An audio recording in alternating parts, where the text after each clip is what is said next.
10 ವರ್ಷ 15 ವರ್ಷ ಹೋದರೆ ನನ್ನ ಮಗಳು MD ಡಾಕ್ಟರ್ MBBS ಮಾಡಿ MD ಮಾಡಿದ್ದಾಳೆ. ನಿನ್ನ ಮನೇಲಿ 2 ಎಕರೆ ಹೊಲ ಆಯ್ತಾನಪ್ಪ, ನನ್ನ ಮಗಳು ಕೊಡ್ತೀನಿ. ನಿನ್ನ ಮನೇಲಿ ಬೆಂಗಳೂರಲ್ಲಿ ಬಂಗ್ಲೆ ಆಯ್ತಾ? ಅಣ್ಣ ನಮಸ್ಕಾರ.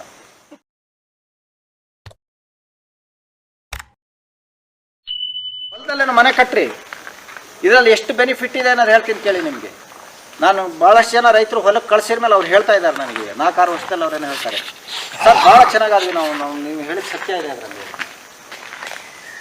ನಿಮ್ಗೆ ಒಳ್ಳೆ ಗಾಳಿ ಸಿಗುತ್ತೆ, ಒಳ್ಳೆ ಬೆಳಕು ಸಿಗುತ್ತೆ, ಒಳ್ಳೆ ಆಹಾರ ಸಿಗುತ್ತೆ. ನಿಮಗೇನು ಕಾಲೋನಿಯಲ್ಲಿದ್ದರೇನೋ ಪಕ್ಕದ ಮನೇಲಿ TV ಜ್ವರ ಹಾಕಿ ರಾತ್ರಿ ನಿಂತು ಬರಲ್ಲ. ರಾಜಕೀಯ ಬಂದ್ಕೊಳ್ಳೆ ಅವ್ನು 10 ಜನ ಬಂದ್ಕೊಂಡಿಲ್ಲೇನೋ ಮಾಡ್ತಾ ಇರ್ತಾನೆ, ಕಟ್ಟೆ ಪಂಚಾಯತ್ಗೆ ಮಾಡ್ತೀನಿ. ಅವ್ನು 4 ಜನ ಕುಡಿತಾ ಇದ್ದಾನೆ ಅಂತೇಳಿ ನಾನು ಒಬ್ಬ ಸ್ವಲ್ಪ ತಗೋಬೇಕಾಗತ್ತೆ, ಅವನ ಜೊತೆ ಸೇರ್ಬೇಕಾಗುತ್ತೆ. ಈಗ ನಾಲಾಯಕಂತ ನೋಡೋಕೆ ಶುರು ಮಾಡ್ತಾನೆ ಅವನು. ನಾನು ಯಾವತ್ತೂ ಇದರಲ್ಲೇನೋ ಉದ್ಧಾರ ಆಗೋದು. ನಮ್ಮ ಮಕ್ಕಳು ಏನು ಮಾಡ್ತಾರೆ, ಚಡ್ಡಿ ಹರ್ಕೊಂತಾರೆ, ಕುಸ್ತಿ ಮಾಡ್ತಾರೆ, ಯಾವನ್ನ ಗಲಾಟೆ ಮಾಡ್ತಾರೆ, ಶಾಲೆಗೆ ಹೋಗ್ತಾರೆ, ಬರ್ತಾರೆ, ಓದ್ತಾರೆ, ಎಜುಕೇಷನ್ ಆಗುತ್ತೆ, ಯಾವುದೋ ನೌಕರಿ ಹೋಗ್ತಾನೆ. ಅವನಿಗೂ ಸಮೇತ ಬದುಕೊಂಡು ಕಸಿತಾ ಇದ್ದೀರ. ಅವನಿಗೇನು ಅಂತೇಳಿ ಅವನ ಜೊತೆಗೆ ಕರ್ಕೊಂಡೋಗ್ರಿ. ನೀವೇನೋ ಇದ್ದಾನೆ ಮಗನ ಇದ್ದಾನೆ ಅಂತೇಳಿ ನೀವೇನೋ ಒಂದು ತೋಟ ಸುತ್ತೀರಾಗ ಅವ್ನು ಸುತ್ತಲೇಬೇಕು, ಮತ್ತೇನು ಮಾಡ್ತಾನೆ ಅಲ್ವಾ? ನೀವೇನೋ ಒಂದು ಗಿಡ ನೆಟ್ಟಿದ್ರೆ ನಿಮ್ಮ ಮಗಳು ಒಂದು ಗಿಡ ನೆಡ್ತಾಳಪ್ಪ, ಒಂದು ತರಕಾರಿ ಕಿತ್ಕೊ ಬಂದಾಗ ಅವಳು ಕಿತ್ಕೊ ಬರ್ತಾಳಪ್ಪ, ಅವಳಿಗೆ ಒಂದು ಅಡುಗೆ ಕಲಿತಾಳಪ್ಪ, ಅವಳಿಗೂ ಅದರ ಜೊತೆ ನಿಮಗೇನೋ ಸವಾಸ ಸಿಗುತ್ತಪ್ಪ. ತನ್ನಿಂದ ತಾನೇ ಬದಲಾವಣೆ ಆಗುತ್ತೆ. ನೀವೆಲ್ಲ ಓದಿಸಿದೆಲ್ಲ ಮಾಡಿ ಆಮೇಲೆ ನೀವೇನೋ ತಗೊಂಡೋಗೇನೋ ಅಲ್ಲೇನೋ ಯಾವುದೋ ಒಂದು ಜಾಬಿಗೆ ಸೇರಿಬಿಟ್ಟು ನಾಳೆ ಅವನೇನಾದ್ರು ಇಲ್ಲಿ ಕೃಷಿಗೆ ಬರಬೇಕು ಅಂದ್ರೆ ಅವ್ನಿಗೆ ಹೇಳ್ಕೊಡೋ ಯೂನಿವರ್ಸಿಟಿ ಯಾವ್ದಾರು ಇದಾವೆ, ಕೃಷಿ ಜಗತ್ತು ತೋರಿಸಂಥ ಯೂನಿವರ್ಸಿಟಿ. ನಿಮ್ಗೆ BSc ಡಿಗ್ರಿ ಅವೆಲ್ಲ ಇರ್ಬೋದು, ಅವಿದ್ರು ಅದರಿಂದ ಆ ಜ್ಞಾನ ಸಿಗೋದಿಲ್ಲ. ಎಲ್ಲದೂ ನಿಮಗೇನೋ ಥಿಯರಿಯಿಂದ ಸಿಗೋದಿಲ್ಲ. ಆ ಮಕ್ಕಳು ಬದುಕು ಹಾಳು ಮಾಡ್ತಾಯಿದೆ. ಮತ್ತು ಇನ್ನೊಂದು ನಮ್ಮ ಕೀಳರಿಮೆ ಅಂತ ಹೇಳಿದ್ರೆ, ನಾನು ನೋಡಿದೆ ನನ್ನ ಮಗನ ನಾನು ಸ್ಕೂಲಿಗೆ ಕಳಿಸ್ತಾ ಇಲ್ಲ. ನಾವು ಯಾಕೆ ಕಳಿಸ್ಬಾರ್ದು ಅಂತೇಳಿ, ನನಗೆ ಇಷ್ಟೆಲ್ಲ ಇದ್ದಾಗ ನನ್ನ ಮಗ ಹೋಗೇನು ಎಲ್ಲೋ ಜೀತ ಮಾಡಬಾರ್ದು, ಏನು ಅವಶ್ಯಕತೆ ಇಲ್ಲ. ಅವ್ನು ದುಡಿಮೆ ಅವ್ನು ಮಾಡೇನೋ ಅವನು ಸ್ವಾದಿಷ್ಟವಾಗಿ ಬದುಕಿದ್ರೆ ಸಾಕು. ಆ 4 ಜನ ಆ ಕಾಲಘಟ್ಟಕ್ಕೆ ಅದೇನೋ ತಗೊಳ್ತಾರೆ, ಅದು ಬೇರೆ ವಿಚಾರಗಳು ಬೇರೆ ಹೇಳ್ತೀನಿ. ನೀವು ಜೊತೆಗೆ ಇಟ್ಕೊಳ್ರಿ. 1 ಎಕರೆ ಜಮೀನು ಇದೆ, 10 ಜನ ಜೀವನ ಮಾಡ್ತಾರೆ. ಏನು ಅಂತ ಹೇಳಿದ್ರೆ ಕಾಲ ಇದ್ದಂಗೆ ಇರಲ್ಲ. ಕೃಷಿ ಉತ್ಪಾದನೆಗಳು ರೇಟ್ ರೈಕ್ ಆಗಿರುತ್ತೆ. ನಿಮ್ಗೆ ಅವಾಗೇನೋ ಕೇಳಿದ್ರೆ ಅಲ್ಲಿ ಕೂಡ ಸಂಬಳ ಕಮ್ಮಿ ಆಗಿರುತ್ತೆ. ಒಬ್ಬ ಇಂಜಿನಿಯರಿಗೆ ಈಗ 15,000 ಕರೀತಾರೆ, ಹೇಳ್ರಿ 15,000 ರೂಪಾಯಿಗೆ. ಅವಾಗೇನಾಗುತ್ತೆ ಅಂತ ಹೇಳಿದ್ರೆ ನಿಮ್ಗೆ 500 ರೂಪಾಯಿ 1 kg ಇದಾಗಿರುತ್ತೆ, ನಿಮಗೆ ದಾಳಿಂಬೆನೇ ಆಗಿರುತ್ತೆ. ಅವು ಮತ್ತೆ ಹಾಪಿ ಪಡ್ತೀವಿ. ಅಂಥವೆಲ್ಲ ಬೇಡ. ನಿಮ್ಮ ಹತ್ರ 2 ಎಕರೆ ಹೊಲ ಇದೆ, 1 ಎಕರೆ ಜಮೀನು ಇದೆ, ಕಿಲೋಮೀಟರ್ ಬಿಡ್ಬೇಡ್ರಿ. ಒಬ್ಬರು ಮಕ್ಕಳಿದ್ದಾರೆ ಅಂತೇಳಿದ್ರೆ ಮನೇಲೇ ಬಿಟ್ಕೊಳ್ರಿ, ಕೃಷಿನ ಕಲಿಸ್ರಿ. ಒಂದು ಅಕ್ಷರಾಭ್ಯಾಸವನ್ನು ಮಾಡ್ಕೊಂಡ್ರೆ ಸಾಕು. ಅದಕ್ಕೇನು ಬಂದಾಗೇನು ಕಲ್ತ್ಕೊಂತಾರೆ, ಅಷ್ಟೇನು ಸಾಕು. ಇಲ್ಲಿ ಸ್ವಲ್ಪನಾರು ಖಾಲಿ ಇರಬೇಕು. ಈಗ ಮೊಬೈಲ್ ಬಂತು ನಮಗೆಲ್ಲ, ನಮ್ಮ ಕಾಲದಲ್ಲೆಲ್ಲ ಇತ್ತಂದ್ರೆ ಮೊಬೈಲು. ನಾವು ಇವತ್ತು ಯಾರು ಆಪ್ರೇಟ್ ಮಾಡೋದು ನೋಡಿ, ಯಜಮಾನ್ರು ಹೆಂಗೆ ವೀಡಿಯೋ ಮಾಡ್ತಾರೆ, ಅವರು ಬಾಲ್ಯದಲ್ಲಿ ಎಜುಕೇಷನ್ ಇಷ್ಟ ಕೇಳ್ರಿ. ಅದು ಕಲ್ತ್ಕೊಂತೀವಿ, ಅದು ಅಷ್ಟು ಸಾಕು ನನಗೆ. ಪ್ರೆಸೆಂಟ್ ಬದುಕಕ್ಕೇನೋ ಸ್ಟಾರ್ಟ್ ಮಾಡಿರಿ. ಇನ್ನೊಂದು 10-20 ವರ್ಷದಲ್ಲಿ 2 ಎಕರೆ ಜಮೀನು ಇದ್ದ ಪುಣ್ಯಾತ್ಮ ಅನ್ನೋ ಕಾಲ ಬರುತ್ತೆ, ಅದರಲ್ಲೇನು ದೂರ ಇಲ್ಲ. ಕಾಲ್ಗಟ್ಟು ಬದಲಾಗಿದ್ದು ನಾವೇ ನೋಡಿದ್ದೀವಿ. ಈ ನಿಮ್ಮ ಉದಾಹರಣೆಗೆ ಈ ವಯಸ್ಸಾದ್ರೆ ಈಗೆಲ್ಲ ನೋಡ್ರಿ, ಒಂದು ಕಾಲದಲ್ಲಿ 5 ಜನ ಹೆಣ್ಮಕ್ಳಿದ್ದಾರೆ ಅಂತ ಹೇಳಿದ್ರೆ, ಎಷ್ಟೇ ಶ್ರೀಮಂತ ಇಲ್ಲ ಮದುವೆ ಮಾಡ್ದಂಗೆ ಗೆದ್ದ ಅಂತಿರ್ಲನ್ರಿ. ಹೆಂಗಪ್ಪ 5 ಮಕ್ಕಳು ಹೆಣ್ಮಕ್ಳು ಮರೆ ಮದುವೆ ಹೆಂಗೆ ಮಾಡ್ತಾನೋ ಮರೆ, ಅವನು ಕತ್ತಿ ಆಗೋತಲ್ಲ ಅನ್ನೋದು ಅಂತಿರ್ಲನ್ರಿ. ವರದಕ್ಷಿಣೆ ಕೊಡು, ಚಿನ್ನ ಕೊಡು, ಅದು ಕೊಡು, ಇದು ಕೊಡು, ಹೊಲ ಕೊಡು, ಏನು ಕೊಟ್ಟರು ಹುಡುಗ ಒಪ್ಪಂಗಿಲ್ಲ. ಹೌದಾ? ಕಾಲ ಇತ್ತಾನೆ. ಆಮೇಲೆ ಏನು ಕೇಳಿದ್ರೆ, ಈಗೇನು ಕೇಳಿದ್ರೆ ಗಂಡು ಮಕ್ಳಿಗೆ ಮದುವೆ ಇಲ್ಲ. ನಾವೇ ಕಂಡಿರೋದಂದ್ರಿ, ಗಂಡು ಮಕ್ಳಿಗೆ ಹುಡುಗಿ ಕೊಡೋರೇ ಇಲ್ಲ. ಈಗ ಇನ್ನೊಂದು ಕಾಲ ಈಗೇನು ಕೇಳಿ ರೈತರಿಗೆ ಹುಡುಗರಿಗೆ ಕೊಡೋರೇ ಇಲ್ಲ. ಇನ್ನೊಂದು 10 ವರ್ಷ ನಾನು ಸತ್ಯ ಹೇಳ್ತೀನಲ್ಲ, ಈಗ ನಿಮ್ಗೆ ಸಾಮಾಜಿಕ ಬೆಳವಣಿಗೆಗಳನ್ನು ನೀವು ಗ್ರಹಿಸಿದಾಗ ನಿಮ್ಗೆ ಆ ದಿಕ್ಕುಗಳು ಗೊತ್ತಾಗುತ್ತೆ. ಇನ್ನು 10 ವರ್ಷ 15 ವರ್ಷ ಹೋದರೆ ನನ್ನ ಮಗಳು MD ಡಾಕ್ಟರ್ MBBS ಮಾಡಿ MD ಮಾಡಿದ್ದಾಳೆ. ನಿನ್ನ ಮನೇಲಿ 2 ಎಕರೆ ಹೊಲ ಆಯ್ತಾನಪ್ಪ, ನನ್ನ ಮಗಳು ಕೊಡ್ತೀನಿ. ನಿನ್ನ ಮನೇಲಿ ಬೆಂಗಳೂರಲ್ಲಿ ಬಂಗ್ಲೆ ಆಯ್ತಾ? ಅಣ್ಣ ನಮಸ್ಕಾರ. ದೂರ ಇಲ್ಲ, ಕಾಲುಗಳು ಆಗ್ತಾ ಇರುತ್ತೆ. ಆ ಒಳ್ಳೆ ಸಮಯದಲ್ಲಿ ನಾವು ಯಾಕೆ ಬಿಟ್ಟಲ್ಲಿ ಹೋಗ್ತೀವಿ? ಅದು ಹೆಂಗೆ ಗೊತ್ತಾಗುತ್ತೆ ಅಂತೇಳಿ ಹೇಳ್ತೀನಿ. ಅವ್ರು ಹೇಳಿದ್ರು, ನಾನು IT ಇಂಜಿನಿಯರು, ನಾನು ಕೃಷಿಗೆ ಬಂದಿದ್ದೀನಿ ಅಂತ. ನನಗೆ ಗೊತ್ತಿದ್ದಂಗೆ ನನ್ನ ಸಂಪರ್ಕದಲ್ಲವರು ಏನು ಕೇಳಿದ್ರೆ, ನಿಮ್ಗೆ ಆ ಬದಲಾವಣೆಗಳು ದಿಕ್ಕು ಹೆಂಗೆ ಗೊತ್ತಾಗುತ್ತೆ ಅಂತ ಹೇಳಿದ್ರೆ, ಭಾಳಷ್ಟು ಜನ ನಿಮಗೇನು ಈ ರೈತರುಗಳು ಅಸಹ್ಯ ಪಡ್ತಾ ಇದ್ದಾರೆ. ತನ್ನ ಬದುಕು ಸರಿ ಇಲ್ಲ, ಇದರಲ್ಲಿ ಏನಿಲ್ಲ, ಹಾಗೆ ಹಿಂಗೆ ಕೀಳಾಗಿ ಸ್ಟಾರ್ಟ್ ಆಗಿದೆ. ಅದು ಎಲ್ಲೋ ಒಂದು ಕಡೆ ಅದೆಲ್ಲ ಕಳ್ಕೊಂಡು ನಾನು ಬೆಂಗಳೂರು ಸಿಟಿಲಿ ಇದ್ದವ್ರು ಬರ್ತಾರೆ ಕೃಷಿಗೆ. ಭಾಳ ಎಜುಕೇಷನ್ ಮಾಡಿ ಕೈ ತುಂಬ ಸಂಬಳ ಇದ್ದವನೇನೋ ಬರ್ತಾನೆ. ನನಗಿಲ್ಲಿ ಏನಿದೆಯಪ್ಪ ಕೇಳಿ, ಏನಿಲ್ಲ, ಗೊತ್ತಿಲ್ಲ, ಅವ್ರಿಗೆ ಗೊತ್ತಿಲ್ಲ. ನನಗೆ ಒಟ್ಟು ಬದುಕಬೇಕು. ಆ ಭಾವನೆಗಳನ್ನು ಚೇಂಜ್ ಮಾಡ್ತಾ ಇರುತ್ತೆ. ನಾನು ಅಂದ್ಕೊಂಡಿದ್ದೆ ಏನಪ್ಪ ಇವರೆಲ್ಲ ಬಂದೆಲ್ಲ ಸುಳ್ಳು ಹೇಳ್ತಾರೆ, ಇವರು ಏನು ಮಾಡೋಂಗಿಲ್ಲ ಅಂತ. ನಾನು 10 ವರ್ಷ ಕೆಳಗೆ ಹಂಗೆ ಅಂದ್ಕೊಂಡಿದ್ದೆ. ಈ ಆಗುಂಬೆ ಹತ್ರ 1-2 ಜನ ಡಾಕ್ಟ್ರನ್ನ ಜಮೀನು ತಗೊಂಡಿದ್ದಾರೆ. ಗಂಡ ಅಂತ 2 ಡಾಕ್ಟ್ರು ಸಿಂಗಾಪುರಲ್ಲಿದ್ದರು. ನಾನು ಉದಾಹರಣೆ ಹೇಳೋದು ನಿಮಗೆ. ಅವರೇನೋ ನಮ್ಮ ಸವಾಸ ಮಾಡಿದ ಮೇಲೆ ಇಲ್ಲೇನೋ ಜಮೀನು ತಗೊಂತೀನಿ ಅಂದರು. ಕೊನೆಗೆ ಅವರು ಫ್ರೆಂಡ್ಸ್ 2 ಜನ ಡಾಕ್ಟ್ರ್ ಹೇಳಿದ್ರು, ನೀವು ಕೌನ್ಸಿಲಿಂಗ್ ಮಾಡಿಸ್ಬೇಕು, ತಲೆ ಕೆಟ್ಟಾಗೈತಲ್ಲಪ್ಪ ಇಬ್ಬರಿಗೂ ಅಂತ. ರಿಯಲ್ ಆಗಿದ್ದು.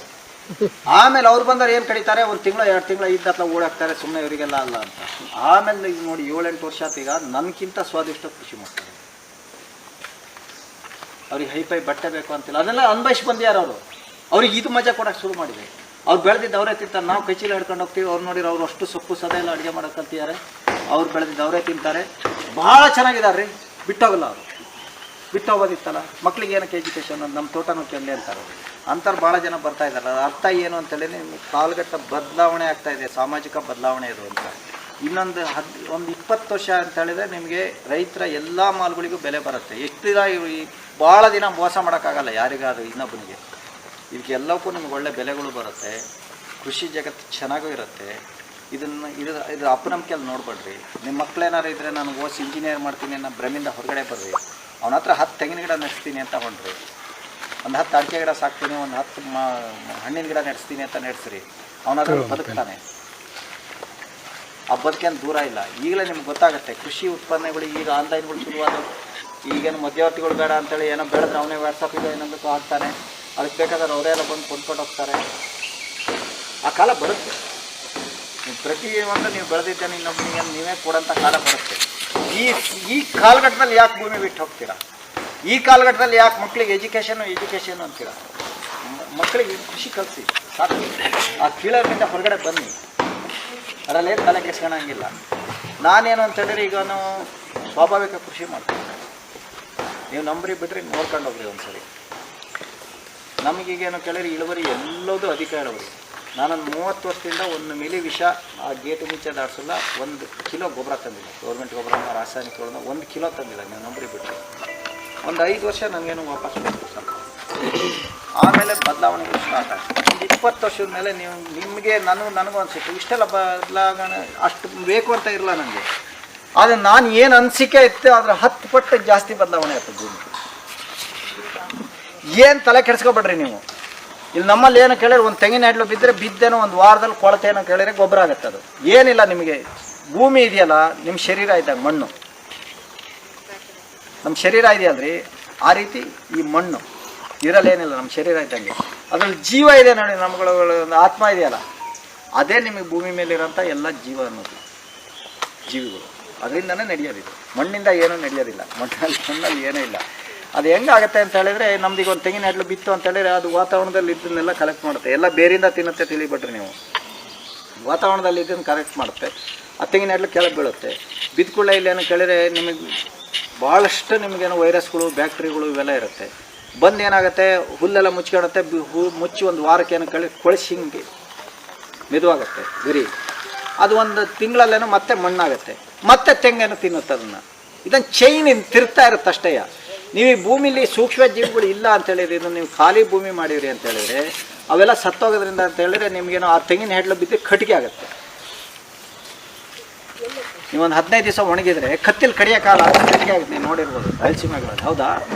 ಅದು ನಿಮ್ಗೆ ಆ ಭೂಮಿಲಿ ಆ ಸತ್ವ ಇದ್ದಾಗ ಏನು ಕೇಳಿದ್ರೆ, ಆ ಜೀವಿಗಳಿದ್ದಾಗ ಮಾತ್ರ ಆ ಕ್ರಿಯೆಗಳು ಸ್ಟಾರ್ಟ್ ಆಗುತ್ತೆ. ಮತ್ತು ನಾನು ಕಂಡಂಥ ಸತ್ಯಗಳು ಏನು ಅಂತ ಹೇಳಿದ್ರೆ, ನಿಮಗೆ ಈ ಭೂಮಿ ಮೇಲೇನೋ ನಿಮಗೆ ಕಣ್ಣಿಗೆ ಕಾಣೋಂಥ ವಸ್ತುಗಳು, ಜೀವಿಗಳು ಎಲ್ಲ ಭಾಳ ಏನು ಪ್ರಭಾವ ಹೊಂದಿಲ್ಲ. ಭಾಳ ಮಹತ್ವ ತಿಳಿಬೇಡ್ರಿ. ನಮ್ಮದೆಲ್ಲ ಏನು ಭಾಳ ಮಹತ್ವ ಏನಿಲ್ಲ. ಇಲ್ಲಿ ನಿಮಗೆ ಕಣ್ಣಿಗೆ ಕಾಣದಿದ್ದ ಅಪಾರ ವಸ್ತುಗಳಿದೆ, ಅಪಾರ ಜೀವಿಗಳಿದ್ದಾವೆ. ಅದು ಮೇಲೆ ಡಿಪೆಂಡ್ ಆಗ್ರಿ. ಅದು ನಿಮಗೆ ಭಾಳ ಕೆಲಸ ಮಾಡೋದು.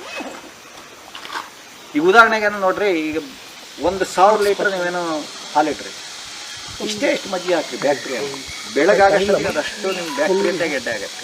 ನಿಮ್ಗೆ ಯಾವುದೇ ಜೀವಿ ಅಷ್ಟು ಬೆಳೆಯೋಕ್ಕಾಗಲ್ಲ. ಆ ಕಣ್ಣಿಗೆ ಕಾಣದ ಸೂಕ್ಷ್ಮ ಜೀವಿಗಳು ಮಾತ್ರ ಬೆಳಿಬೋದು. ಒಂದು ಆನೆ ಸತ್ತು ಬಿಡಲಿ ನಿಮಗೇನೋ 2 ದಿವಸ ಕೊಳತು ವಾಸನೆ ಬಂದೇನೋ ನೀರು ಇಳಿಯೋಕ್ಕೆ ಶುರುವಾಗುತ್ತೆ. ಹೌದಾ? ಕರಿಗೆ ಹೋಗ್ಬಿಡುತ್ತೆ. ಅದನ್ನ ಯಾರೇನು ಮಾಡಿರಿ? ವೈರಸ್ಗಳು ಮಾಡೋ ಕೆಲಸ. ಅದು ನಮ್ಮ ಹತ್ರ ಸಾಧ್ಯನಾ? ಬೇರೆ ಯಾವುದೇ ಜೀವಿಯಿಂದ ಆ ಕ್ರಿಯೆ ಮಾಡೋಕ್ಕೆ ಸಾಧ್ಯನಾ? ಅಷ್ಟು ನಿಮಗೆ ಇಮ್ಮಡಿ ಬೆಳೆಯೋಕ್ಕೆ ಸಾಧ್ಯನಾ ಒಂದೇ ದಿವಸದಲ್ಲಿ? ಅಷ್ಟು ಅದರೊಳಗೆ ಹೋಗ್ಬಿಟ್ಟು ಅಷ್ಟು ತೀರಾ ಸಣ್ಣದಾದಷ್ಟು ಕಣ್ಣಿಗೆ ಕಾಣದಿದ್ದಷ್ಟು ತಾಕತ್ ಜಾಸ್ತಿ, ಶಕ್ತಿ ಜಾಸ್ತಿ. ಅದು ಎಲ್ಲ ಜೀವಿಗಳು ಅದಕ್ಕೆ ಎಲ್ಲೋದು ಬೇಕು. ಏನೂ ಇಲ್ಲ. ನಾವು ಅದನ್ನೆಲ್ಲ ಅಬ್ಸರ್ವ್ ಮಾಡ್ತಾ ಹೋಗೋದಿಲ್ಲ ಅಷ್ಟೇ. ನೀವು ಆ ಭೂಮಿ ಖಾಲಿ ಮಾಡ್ಕೊಂಡ್ರೆ ಏನೇ ಇರೋದಿಲ್ಲ. ಈ ಉದಾಹರಣೆ ನೋಡ್ರಿ, ನಿಮ್ಗೆ ಅದೇನು ನಿಮ್ಮ ಭೂಮಿ ಒಳಗಿದ್ದು ನೀವು ಅದನ್ನು ಅರ್ಥೈಸ್ತಾ ಹೋದರೆ ನಿಮಗೆ ಗೊತ್ತಾಗುತ್ತೆ. ಯಾವುದೇ ಸೈಂಟಿಸ್ಟ್ ಬೇಡ, ಯಾರೇ ತಜ್ಞ ಬೇಡ, ಯಾರು ಹೇಳೋದು ಬೇಡ. ನಿಮ್ಮ ಭೂಮಿ ನಿಮಗೆ ಒಂದು ಜ್ಞಾನ ಕೋಶ ಅದರಲ್ಲಿ. ನಿಮ್ಗೆ ಈ ಭೂಮಿ ಮೇಲೆ ಇರೋಂಥ ಅಷ್ಟು ಜ್ಞಾನ ನಿಮ್ಮ 1 ಎಕರೆ ಜಮೀನಲ್ಲಿದೆ. ಅರ್ಥ ಮಾಡ್ಕೊಳ್ರಿ. ನೀವು ಉದಾಹರಣೆಗೆ ಹೆಂಗೆ ಕೇಳಿದ್ರೆ ಒಂದು ಒರ್ಲೆ ಹೊತ್ತ ನೋಡ್ರಿ. ನೀವು ಅದನ್ನೇನೋ ನಿಮ್ಮ ಮನೇಲಿ ಕುಡಿಯೋಕೆ ಊರಲ್ಲೂ ನೀರಿಲ್ಲ ಅಂದಾಗ ಆ ಒರ್ಲೆ ಹೊತ್ತನ್ನು ಡ್ಯಾಮೇಜ್ ಮಾಡಿರಿ. ಒಂದು ಅರ್ಧ ಗಂಟೆಗೇನೋ ಅದು ಬಂದೇನೋ ಹಸಿ ಮಣ್ಣಲ್ಲಿ ಕಟ್ಟಕ್ಕೆ ನೋಡಿದ್ದೀರಾ? ಗೆದ್ಲು ಕಟ್ಟೋದು ನೋಡಿದ್ದೀರಾ? ಕಟ್ಟತ್ತೆ. 1000 ಅಡಿ ಬೋರ್ವೆಲ್ ಇಲ್ಲ, ವಾಟರ್ ಟ್ಯಾಂಕ್ ಇಲ್ಲ, ಪೈಪ್ಲೈನ್ ಎಲ್ಲ ಏನಾರು ಐತಂದ್ರಿ ಒಂದು ತರದ್ರೆ ಹಿಂಗೆ ಸತ್ತೋಗಂತ ಸಣ್ಣ ಕೀಟ ಅದು ಗೆದ್ಲು ನೋಡಿದಿರ್ತಾನೆ. ಅಷ್ಟು ಶಕ್ತಿ ಇದೆ ಅಂದರೆ ಅವಾಗ ನಿಮ್ಮ ಚಿಂತೆ ಶುರು ಆಗುತ್ತೆ. ಇದು ಎಲ್ಲಿ ನೀರು ಎಲ್ಲಿ ತರುತ್ತೆ, ಎಲ್ಲಿಂದ ಹೆಂಗಪ್ಪ ಇಷ್ಟು ಸಣ್ಣ ಕೀಟಕ್ಕೆ? ನನ್ನ ಹತ್ರ 1000 ಅಡಿ ಕೊರೆದು ಬೋರೆಲ್ಲೂ ನೀರು ತಂದು ಕಾಣೋ ಯೋಗ್ಯತೆ ಇಲ್ಲ. ಅದಕ್ಕೆ 10 ನಿಮಿಷಕ್ಕೆ ಏನೂ ಇಲ್ಲಪ್ಪ ಬಂದು ಮತ್ತೆ ಹೊಸ ಗೂಡು ಕಟ್ಟೋದು. ನೀವು ಅದ್ರ ಪಕ್ಕದಲ್ಲೇನೋ ಅಷ್ಟೇ ನೀರು ಇಟ್ಕೊಂಡೇನೋ ಒಂದು ಕಲಸಿ ಮಣ್ಣು ಕಟ್ಟರಿ, ಎಷ್ಟು ನೀರು ಬೇಕು ಅಳತೆ ಮಾಡಿರಿ. ಅದು ಹೆಂಗೆ ಸಾಧ್ಯತೆಗಳು ನಿಮ್ಗೆ ಅವಾಗ ಏನು ಕೇಳಿದ್ರೆ ಗೊತ್ತಾಗುತ್ತೆ ನಿಮಗೇನು. ಈ ಭೂಮಿ ಮೇಲೆ ಹರಿಯೋ ನೀರು ನಮ್ಗೆ ಭಾಳ ಇಂಪಾರ್ಟೆಂಟ್ ಅಲ್ಲ. ಭಾಳಷ್ಟು ಉಪಯೋಗನೂ ಏನಿಲ್ಲ, ಭಾಳಷ್ಟು ಜೀವಿಗಳಿಗೆ ಅವಶ್ಯಕತೆ ಇಲ್ಲ. ತೇಲಾಡ ನೀವು ಪ್ರತಿ ಅಡಿನಲ್ಲೂ ಇದೆ. ನಿಮಗೆ ವಾತಾವರಣದಲ್ಲೂ ಇದೆ, ತೇವಾಂಶ ಇದೆ. ನೀವು ಈಗ ಗಾಳಿಯಿಂದ ನೀರು ತೆಗೆಯೋ ಯಂತ್ರಗಳನ್ನು ಶುರು ಮಾಡಿದ್ದೀವಿ. ನೀವು ಭಾಳಷ್ಟು ಜೀವಿಗಳು, ಚಿಕ್ಕ ಜೀವಿಗಳೆಲ್ಲ ನಿಮ್ಗೆ ಏನು ಕೇಳಿದ್ರೆ ವಾತಾವರಣದಲ್ಲಿ ತೇಲಾಡ ನೀರನ್ನು ನಂಬಿಯೇ ಬರ್ತದೆ. ಹರಿದಾಡ ನೀರು ನಮ್ಗೆ ಬದುಕೋಕ್ಕಲ್ಲ. ನಮ್ಮ ಕಾಡಲ್ಲಿ ನೋಡ್ತೀನಿ ನಾನು ಸಣ್ಣ ಸಣ್ಣ ಕೀಟಗಳು ಹೆಂಗೆ ಬದುಕೋಕ್ಕೆ ಸಾಧ್ಯ? ಅದು ನೀರಿಲ್ಲ, ಇದು ಕುಡಿಯೋಕ್ಕೇನು ಏನೋ ನೀರಿನ ಬಟ್ಲೆ ಇಡೋದಂತೆ ಅವು ಇವು ಏನೋ ಕಥೆಗಳೆಲ್ಲ ಹೇಳ್ತಾರೆ. ಎಲ್ಲದು ಸುಳ್ಳು. ನಿಮಗೆ ಆ ವಾತಾವರಣದ ತೇವಾಂಶ ಎಲ್ಲ ಯಥೇಚ್ಛ ತೇವಾಂಶ ಇದೆ ನಿಮ್ಮ ಗಾಳಿನಲ್ಲಿ. ಅದು ತೇಲಾಡ ನೀರು ನಿಮಗೆ ಭೂಮಿ ಕಣ್ಣಿಗೆ ಕಾಣ ಹರಿಯ ನೀರು, ತೇಲಾಡ ನೀರೇ ನಿಮ್ಗೆ ಬೇಕಾದಷ್ಟು. ನಿಮಗೆ ಬಿಲಿಯನ್ ಟನ್ ಇದೆ, ದೊಡ್ಡ ಸಮುದ್ರನೇ ಇದೆ. ಅದನ್ನು ಅನುಭವಿಸಿ ನೀವು ಬದುಕಂಥ ಜೀವಿಗಳು ಭಾಳಷ್ಟಿದೆ. ನೀವು ಬರೀ ಬಾಯಲ್ಲಿ ಕುಡಿಯೋದಲ್ಲ, ಶರೀರದಲ್ಲೇ ಹೀರಂಥ ಜೀವಿಗಳು ಇರೋದು ತೇವಾಂಶದಲ್ಲೇ ತನ್ನ. ಇಲ್ಲಿ ಎಲ್ಲ ಜೀವಿಗಳು ಒಂದೇ ರೀತಿ ಇಲ್ಲ, ಒಂದೇ ಥರ ಕೆಲಸ ಮಾಡಲ್ಲ, ಒಂದೇ ಥರದ ವ್ಯವಸ್ಥೆ ಇಲ್ಲ. ಅದನ್ನು ಏನು ಕೇಳಿದ್ರೆ ಆ ಜ್ಞಾನಗಳೆಲ್ಲ ನಿಮ್ಮ ಕೃಷಿಗೇನು ಒಳಗಡೆ ಹೋಗಿರಿ, ಅವಾಗ ನಿಮ್ಗೆ ಸಿಗುತ್ತೆ. ನೀವು ಬದಲಾಗ್ತೀರ. ನಾವು ಯಾಕೆ ರೈತರು ಬದಲಾಗಲ್ಲ ಅಂದರೆ ನಾವು 80% ರೈತರುಗಳು ಇವತ್ತೇನಕ್ಕೆ ಸಿಟಿಗಳಲ್ಲೋ ಮನೆಗಳು, ಗುಂಪು ಮನೆಗಳೆಲ್ಲ ಎಲ್ಲ ಇದ್ದೀವಿ. ನೀವು ಕೃಷಿ ಜಗತ್ತಿಗೆ ಹೋಗ್ರಿ, ನಿಮ್ಗೆ ಆಮೇಲೆ ಅದು ಹೆಂಗೆ ಬರುತ್ತೆ ಅಂತ ಹೇಳಿದ್ರೆ ನೋಡಿರಿ, ಸಸ್ಯನೂ ಒಂದು ನಿಮಗೇನು ಜೀವ ಜಗತ್ತೇ. ಆಗ ಅದು ಎಂಥ ನಿಷ್ಕಲ್ಮಶ ಜಗತ್ತು ಅಂತ ಹೇಳಿರಿ. ಅದರಲ್ಲಿ ನಿಮಗೆ ನೀವೇನೋ ಒಂದು ಮಾವಿನ ಹಣ್ಣು ಬಂತು ಇಟ್ಕೊಳ್ರಿ, ನೀವು ತಿಂದ್ರಿ, ನಿಮ್ಮನೆ ಹಸುವಿಗೆ ಹಾಕ್ರಿ, ಯಾವುದೋ ಒಂದು ಇಂಚಿ ತಿನ್ನಲಿ, ಕಾಗೆ ತಿನ್ನಲಿ, ಅದೇ ಸ್ವಾದಿಷ್ಟ, ಅದೇ ರುಚಿ. ಬದಲಾವಣೆಯಲ್ಲಿ ಜಗತ್ತದೊಂದು, ಹೌದಾ? ಯಾವುದೇ ಸ್ವಾರ್ಥ ಇಲ್ಲ, ಯಾವುದೋ ಇದು ಬದಲಾವಣೆಯಲ್ಲಿ ಜಗತ್ತು. ಈ ಒಂದು ಮರದಲ್ಲೇನು ನೆರಳಪ್ಪ ಹೋಗಿ ನಿಂತ್ಕೊಳ್ರಿ, ನೀವು ನಿಲ್ರಿ, ನೀವು ಸಾಕಿದ ನಾಯಿ ನಿಲ್ಲಿ, ಯಾವುದೇ ನಿಲ್ಲಿ, ಅದ್ರಲ್ಲಿ ಏನಾದ್ರು ಬದಲಾವಣೆ ಆಯ್ತಂದ್ರಿ. ಎಲ್ಲಪ್ಪ ಇವನು ಒಳ್ಳೆ ಜಾತಿಯವನು, ಭಾಳ ದುಡ್ಡಿರೋನು, ಚೂರು ಹಿಂಗೇನು ನೆರಳು ಬೇರೆ ಕಮ್ಮಿ ಮಾಡೋದು ಮಾಡಾಯ್ತಂದ್ರಿ ಯಾವತ್ತಾರುವ. ಅದು ಒಂದು ಜೀವ ಜಗತ್ತೆ, ಅದರಲ್ಲೂ ಕ್ರಿಯೆ ಇದೆ. ಅದರ ಅರ್ಥ ಏನು ಅಂತೇಳಿ ನಿಷ್ಕಲ್ಮಶ ಜಗತ್ತು. ನೀವು ಅದರೊಳಗೆ ಒಂದು 10 ವರ್ಷ ಇದ್ದೀರಾ ಅಂತೇಳಿದ್ರೆ ತನ್ನಿಂದ ತಾನೇ ನಿಮ್ಗೆ ಅನ್ಸೋಕ್ಕೆ ಶುರು ಮಾಡುತ್ತೆ. ಹೊಟ್ಟೆ ತುಂಬಿದ ಮೇಲೆ ನಂದಿಲ್ಲಿ ಏನಿಲ್ಲ, ಬದುಕು ಅರ್ಥ ಆಗುತ್ತೆ ನಿಮಗೆ. ಹಣ ಅರ್ಥ ಆಗೋದಿಲ್ಲ ನಿಮಗೆ, ಬದುಕು ಅರ್ಥ ಆಗುತ್ತೆ. ಈ ಹೊಟ್ಟೆ ತುಂಬಿದ ಮೇಲೆ ನಂದು ಇಲ್ಲಿ ಏನಿಲ್ಲಪ್ಪ, ಇನ್ನೇನಾಯ್ತಪ್ಪ, ಎಷ್ಟು ಉಸಿರಾಡ್ತೀನಿ, ಇಷ್ಟೇ ನನ್ನ ಗಾಳಿ ಅಲ್ಲ, ಜಾಸ್ತಿ ಉಸಿರಾಡಿ ಉಸಿರು ಕಟ್ಟು ಸತ್ತೋಗ್ತೀನಲ್ಲ, ನನ್ನ ಪಾಲು ಅನ್ನೋದು ಇದೆಯಲ್ಲ ಇಲ್ಲಿ. ನಿಮ್ಗೆ ಅವೆಲ್ಲ ಗೊತ್ತಾಗುತ್ತೆ. ಅವೆಲ್ಲ ಗೊತ್ತಾಗಕ್ಕೆ ಹಿಡಿದ ಮೇಲೆ ಕೇಳಿದ್ರೆ ನಿಮಗೆ ರಾಜಕೀಯ ಬೇಡ ಆಗುತ್ತೆ, ಹಣ ಬೇಡ ಆಗುತ್ತೆ, ನಿಮಗೇನೋ ಈ ದುಷ್ಟ ಸಮಾಜ ಬೇಡ ಆಗುತ್ತೆ. ನೀವು ನಿಮ್ಮ ಹೊಲ, ನಿಮ್ಮ ಪ್ರಪಂಚ ಸೃಷ್ಟಿ ಆಗುತ್ತೆ. ಅದರೊಳಗೆ ಇದ್ರೂ ಸಾಕು ಅನಿಸುತ್ತೆ. ನೀವು ಬೇರೆ ಏನು ಬೇಕು ಅನ್ಸೋದಿಲ್ಲ ನಿಮ್ಗೆ. ಅದು ನೀವು ನಿಮ್ಮ ಫ್ರೆಂಡ್ಸ್ಗಳು ಯಾರು ಬಂದರೂ ಎಷ್ಟು ಹೆಚ್ಚಾಗಷ್ಟು ಅದೇ ಕೊಡೋಕ್ಕೆ ಸ್ಟಾರ್ಟ್ ಮಾಡುತ್ತದು. ನೀವು ಸಂಪೂರ್ಣವಾಗಿ ನೈಸರ್ಗಿಕವಾಗಿ ನೀವು ಬದಲಾವಣೆ ಅಂತೀರಿ. ನಿಮ್ಮ ಮನಸ್ಸಿನ ಸ್ಥಿತಿ ಅಲ್ಲಿ ಬಂದು ನಿಲ್ಲುತ್ತೆ. ನೀವೇನಾದ್ರು ಒಂದು 20 ವರ್ಷ ನಿಮ್ಮ ಹೊಲದಲ್ಲೇ, ನೀವು ಯಾವುದು ಸಹವಾಸಗಳಿಲ್ಲದೆ ನೀವೇನು ಹೊಲದಲ್ಲೇ ಇದ್ದೀರಾ ಅಂತೇಳಿದ್ರೆ ನೀವು ಎಷ್ಟು ಬದಲಾವಣೆ ಆಗ್ತೀರಿ ಅಂತೇಳಿ ಸರ್ವೆ ಮಾಡಿ ನೋಡಿದಾಗ ಗೊತ್ತಾಗುತ್ತೆ. ನೀವು ಬೈಯೋದು ಬಿಡ್ತೀರಾ, ಸಿಟ್ಟು ಕಮ್ಮಿ ಆಗುತ್ತೆ, ತಾರತಮ್ಯ ನೋಡೋದು ಬಿಡ್ತೀರಾ, ನೀವು ಬದುಕಿನ ದಿಕ್ಕೇ ನೀವು ಬದಲಾಗಿ ಹೋಗುತ್ತೆ. ನಿಮ್ಗೆ ಯಾವ